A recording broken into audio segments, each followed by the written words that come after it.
अपने favourite English learning channel scholar English पर। मेरा नाम है दीपिका कुमावत और मैं इस चैनल पर वेरियस कॉम्पिटिटिव एग्जाम्स के लिए इंग्लिश सब्जेक्ट टीच करती हूँ। तो बेसिकली आज के इस वीडियो में हम डिस्कस करने जा रहे हैं द हिंदू एडिटोरियल का वोकैब एनालिसिस। आशा करती हूँ कि आप इन सेशंस के साथ रेगुलरली जुड़ रहे हैं और इनका बेनिफिट भी उठा रहे हैं, क्योंकि इन सेशंस का मकसद है आपके वोकैब पावर को और ज़्यादा इन्हांस करना। और ये जो वो कैब सेशंस है, ये बैंक, एसएससी, रेलवे, यूपीएससी या फिर किसी भी कॉम्पिटिटिव एग्ज़ाम के लिए इक्वली बहुत ही ज़्यादा इम्पॉर्टेंट है। तो चलिए और ज़्यादा देर ना करते हुए बढ़ते हैं हमारे वो कैब शो की ओर और जानेंगे कि आज का हमारा सबसे पहला वर्ड कौन सा है। तो दोस्तों आज का हमारा सबसे पहला वर्ड है फ्रोक्वेशियस। फ्रोक्वेशियस का मतलब होता है बातूनी, यानी कि अत्यधिक बात करने वाला, यानी कि जो व्यक्ति बहुत ही ज़्यादा बातें करता है, जिसे बातें करने का बहुत ज़्यादा शौक होता है या फिर बातें करना पसंद होती है, तो ऐसे व्यक्ति को हम जो है वो फ्रोक्वेशियस कहते हैं। और ये हमारे पास पार्ट्स ऑफ स्पीच में एग्जेक्टिव है, यानी कि विशेषण है। सिनोनिम इसका होता है टॉकेटिव या फिर चैटी, यानी कि बहुत ज़्यादा बातूनी या फिर बात करने वाला। अब अगर बात की जाए इसके एग्जाम्पल की, तो एग्जाम्पल इसका है his proquacious nature often made it hard for him to concentrate during meetings. यानी कि उसका जो बातूनी नेचर है, यानी कि उसका जो बातूनी स्वभाव है, जो बातें करने वाला ज़्यादा उसका स्वभाव है, उसकी वजह से कई कबार जो है वो उसको मीटिंग्स के दौरान कॉन्सेंट्रेट करने में बहुत ज़्यादा मुश्किल होती है। तो इस कॉन्टेक्स्ट में हम जो है वो फ्रोक्वेशियस इस वर्ड का अलग अलग सेंटेंसेस में यूज़ कर सकते हैं। देन इसी के साथ हम आगे जाएंगे हमारे नेक्स्ट वर्ड की ओर और जानेंगे कि इसके बाद हमारा अगला वर्ड कौन सा है। तो देन इसके बाद हमारा अगला वर्ड है क्रम्पशस। क्रम्पशस का मतलब होता है स्वादिष्ट या फिर कुरकुरा। यानी कि इसे जो है वो दोनों ही कॉन्टेक्स्ट में यूज़ किया जा सकता है। अगर आपको कोई चीज़ बहुत ज़्यादा टेस्टी लगती है या फिर बहुत ज़्यादा जो है वो स्वादिष्ट लगती है, तब भी आप इसका यूज़ कर सकते हैं। साथ ही साथ अगर कोई चीज़ क्रिस्पी है, कोई चीज़ कुरकुरी है बिल्कुल, तो उसे भी हम डिनोट करने के लिए जो है वो क्रम्पशस इस वर्ड का यूज़ करते हैं। और ये हमारे पास पार्ट्स ऑफ स्पीच में एग्जेक्टिव है, यानी कि सिनोनिम है। तो सिनोनिम इसका है crispy and crunchy. Crispy and crunchy का मतलब होता है कुरकुरा। अब अगर बात की जाए इसके एग्जाम्पल की, तो एग्जाम्पल इसका है the scrumptious fries were the best part of the meal. यानी कि पूरे खाने में जो है वो जो स्वादिष्ट और कुरकुरे जो फ्राइज थे वो सबसे बेस्ट पार्ट था। तो इस कॉन्टेक्स्ट में हम जो है वो क्रम्शियस इस वर्ड का अलग अलग सेंटेंसेस में यूज़ कर सकते हैं। देन इसी के साथ हम आगे जाएंगे हमारे नेक्स्ट वर्ड की ओर और जानेंगे कि इसके बाद हमारा अगला वर्ड कौन सा है। तो देन इसके बाद हमारा अगला वर्ड है फ्लम्पशस। फ्लम्पशस का मतलब होता है आरामदायक या फिर आलीशान, यानी कि कोई चीज़ बहुत ज़्यादा कंफर्टेबल होना, आरामदायक होना या फिर कोई चीज़ जो है वो लग्जरियस होना, यानी कि आलीशान होना, बहुत ज़्यादा अच्छी होना। तो उसे हम जो है वो डिनोट करने के लिए फ्लम्पशस कहेंगे। और ये हमारे पास पार्ट्स ऑफ स्पीच में एग्जेक्टिव है, यानी कि विशेषण है। सिनोनिम इसका होता है लग्जरियस या फिर कंफर्टेबल, यानी कि कोई चीज़ जो है वो आलीशान होना या फिर आरामदायक होना। अब अगर बात की जाए इसके एग्जाम्पल की, तो एग्जाम्पल इसका है the bed was so flumptious that I didn't want to leave it all day. यानी कि जो बिस्तर है, जो बेड है, वो इतना ज़्यादा आरामदायक और आलीशान था, इतना ज़्यादा अच्छा था कि मेरा जो है वो उसको पूरे दिन छोड़ने का मन ही नहीं कर रहा था। तो इस कॉन्टेक्स्ट में हम जो है वो फ्लम्शियस इस वर्ड का अलग अलग सेंटेंसेस में यूज़ कर सकते हैं। देन इसी के साथ हम आगे जाएंगे हमारे नेक्स्ट वर्ड की ओर। तो देन इसके बाद हमारा अगला वर्ड है ग्लिमरेट। ग्लिमरेट का मतलब होता है चमकना, हल्की सी चमक या फिर झलक देना, या फिर किसी चीज़ का जो है वो धीमे धीमे प्रकाश फैलाना। यानी कि जब भी कोई चीज़ जो है वो शाइन करने लगती है, तो उसे हम कहेंगे ग्लिमरेट। और ये हमारे पास पार्ट्स ऑफ स्पीच में वर्ब है, यानी कि क्रिया है। सिनोनिम इसका होता है ग्लीम या फिर शिमर, यानी कि कोई चीज़ चमकना। अब अगर बात की जाए इसके एग्जाम्पल की, तो एग्जाम्पल इसका है the stars begin to glimmerate as the sky darken. यानी कि जैसे जैसे जो है वो आसमान पूरा काला हो रहा था, यानी कि जैसे जैसे अंधेरा हो रहा था, वैसे ही जो है वो तारे जो है वो चमकने लगे थे, यानी कि हल्की सी झलक देने लगे थे, प्रकाश फैलाने लगे थे। तो इस कॉन्टेक्स्ट में हम जो है वो ग्लिमरेट इस वर्ड का अलग अलग सेंटेंसेस में यूज़ कर सकते हैं। देन इसी के साथ हम आगे जाएंगे हमारे नेक्स्ट वर्ड की ओर और जानेंगे कि इसके बाद हमारा अगला वर्ड कौन सा है।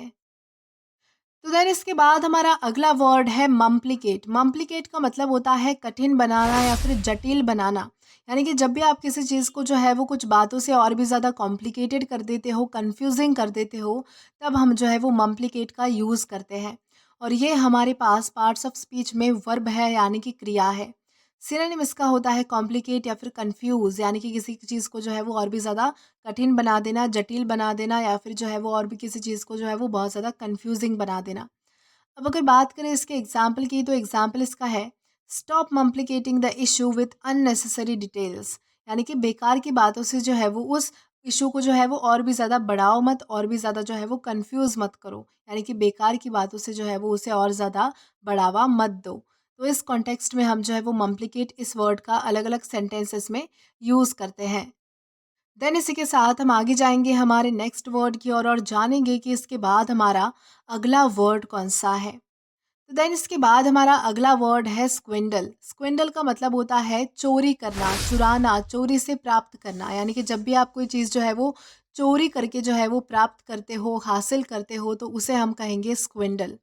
और ये हमारे पास पार्ट्स ऑफ स्पीच में वर्ब है यानी कि क्रिया है।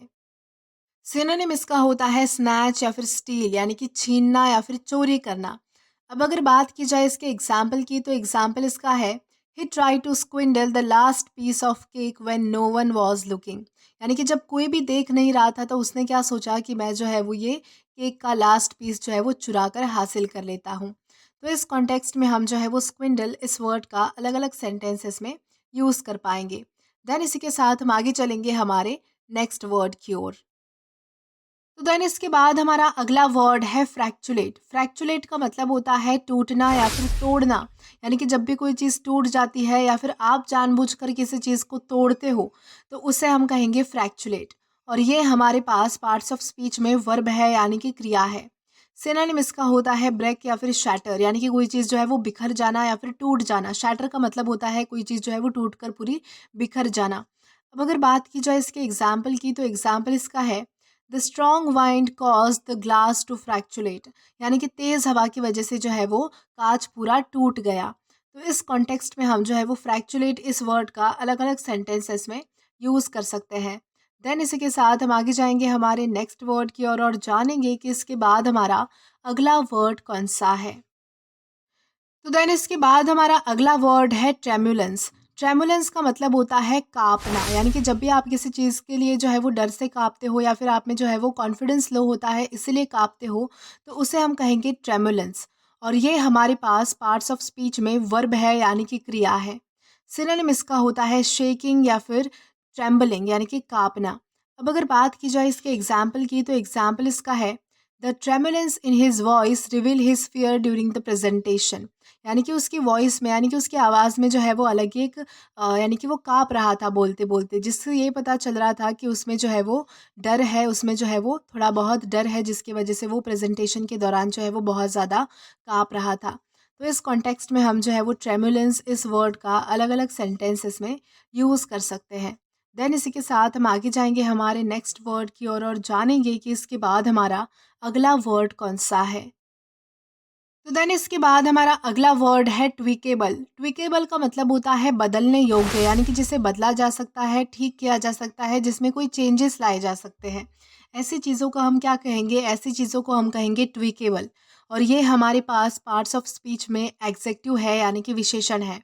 सिनोनिम इसका होता है एडजस्टेबल या फिर ऑल्टरेबल। यानी कि ऐसी चीज़ जिसे बदला जा सकता है, जिसे जो है वो ठीक किया जा सकता है। अब अगर बात करें इसके एग्जाम्पल की, तो एग्जाम्पल इसका है the app is very tweakable allowing users to change its appearance and feature. यानी कि जो ऐप है वो बहुत ही ज़्यादा ट्विकेबल है, यानी कि बदलने योग्य है, जिसमें जो है वो ये ऐप जो है वो अपने यूज़र्स को जो है वो अपीयरेंस एंड फीचर्स चेंज करने का मौका देता है। तो इस कॉन्टेक्स्ट में हम जो है वो ट्विकेबल इस वर्ड का अलग अलग सेंटेंसेस में यूज़ कर सकते हैं। देन इसी के साथ हम आगे बढ़ेंगे आज के हमारे लास्ट वर्ड की ओर और जानेंगे कि हमारा आज का लास्ट वर्ड कौन सा है। तो आज का हमारा लास्ट वर्ड है वॉबल।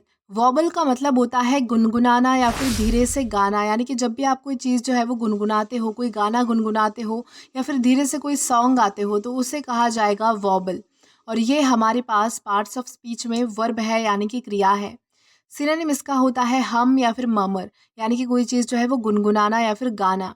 अब अगर बात की जाए इसके एग्जाम्पल की, तो एग्जाम्पल इसका है she vowel a soft tune while cleaning the house, यानी कि वो घर को साफ करते समय जो है वो एक छोटा सा, यानी कि धीमे धीमे जो है वो गाना गुनगुना रही थी। तो इस कॉन्टेक्स्ट में हम जो है वो वॉबल इस वर्ड का अलग अलग सेंटेंसेस में यूज़ कर सकते हैं। तो दोस्तों, आज के लिए बस इतना ही। आज की इस क्लास का पीडीएफ आप हमारे टेलीग्राम चैनल के थ्रू एक्सेस कर सकते हैं। और अगर आपने अभी तक हमारा टेलीग्राम चैनल ज्वाइन नहीं किया है तो टेलीग्राम पर English with Deepika Kumawat search करके या फिर डिस्क्रिप्शन में दिए गए लिंक के थ्रू डायरेक्ट आप हमारा टेलीग्राम चैनल ज्वाइन कर सकते हैं, ताकि आप कभी भी कोई भी वीडियो से रिलेटेड अपडेट मिस ना करें। और दोस्तों, अगर आपको आज का ये वीडियो पसंद आया है तो do like this video, subscribe the channel and share as much as you can. और अगर आपने इससे पहले वाले वीडियोस नहीं देखे हैं तो यहाँ पर मैंने एक प्लेलिस्ट प्रोवाइड की है, जहाँ पर आप क्लिक करके वो सभी पहले वाले वीडियोस भी देख सकते हो। Till then keep learning. Thank you.